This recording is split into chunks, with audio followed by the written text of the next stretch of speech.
Floor is yours.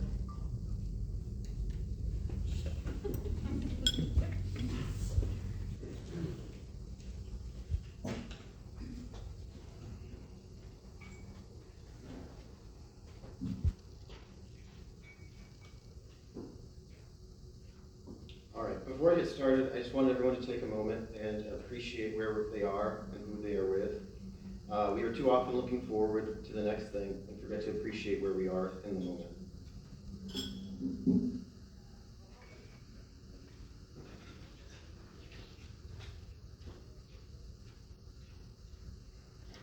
I must say, it's very surreal standing up here myself. Over the last 6 years, I watched intently, waiting for my turn up at this podium. Sitting in the audience, there was so much to take in, and getting here seemed so far away. With each passing graduation, I began to notice the presence of a distinct social contract. Like a wedding or a sermon, there were only a few variations of what would be said. The graduates would always thank the faculty one by one, and the faculty would follow. The same terms were always associated with the same attendings. Gottlieb, thinking, Chang, technique, Garza, detail, so on and so forth. This will come to a surprise to absolutely nobody, but I hate social contracts. And I was bothered by the charade for various reasons. First, is that to imply that Gottlieb isn't detail-oriented, or Garza is not technically gifted? I call bullshit. Summarizing our extraordinary faculty takes more than a few simple adjectives. Those who tried to summarize each individual made for some painfully long speeches and kept everyone for where they really wanted to be, a bar. I personally could not begin to thank each one of you individually, enough for the lifetime of lessons that you've taught me.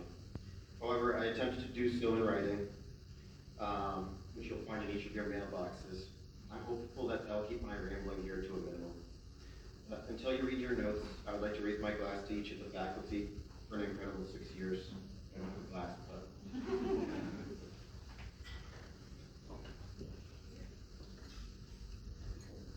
The other thing I noticed was missing in the speech is being a true narcissist. I obviously want to get thanked. I felt I had a small part in each of my fellow residents' graduation. However, over the years, few have stopped and thanked and forgotten others who helped them get there. That always bothered me, because when you wanted to quit, who talked you down? A resident.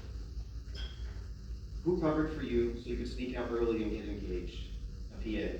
Who gave you a hug after your first patient died? A nurse. Who put little candies into your mailbox every Valentine's Day just because? Claire. Who was there to dry your tears after the worst night of your life? Another resident, or even sometimes their spouses. For me, I could not be standing here without so many of the people who could not be here today, and I'd like to stop and raise my glass to those others. I'm looking up right now, and I'm pretty sure Dr. Reed is very, very torn up that you find out that sometimes the residents cry. At this point, I do have to follow the social contract and thank some people individually. Mom and Dad, thank you both for your lifetime of sacrifice, raising Yasmin and I so far away from your families with so little support. I actually just found out that June 26th marks the 33rd year anniversary from when my parents came to America.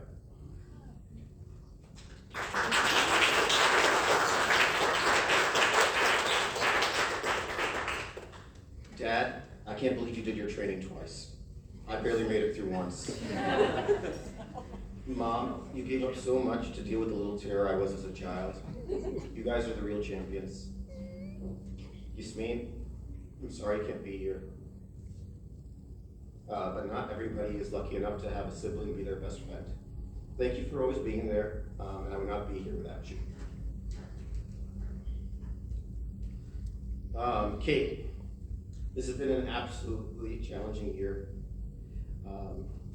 Your strength to not only make it through all the challenges that present itself, but to excel is truly inspiring. This year has been a stream of never-ending rain checks, and I hope we get a chance to cash in on one. Tulsi, my partner in crime for the last 6 years, I feel so lucky to have been paired with you. Not everyone has been so fortunate to have a good working relationship with their co-chief. And The last year's been incredibly difficult, and I felt like we were always there to support one another. I'm glad we went through it together because I feel like it made it into lifetime friends. I hope I'll always be your favorite Phoenician.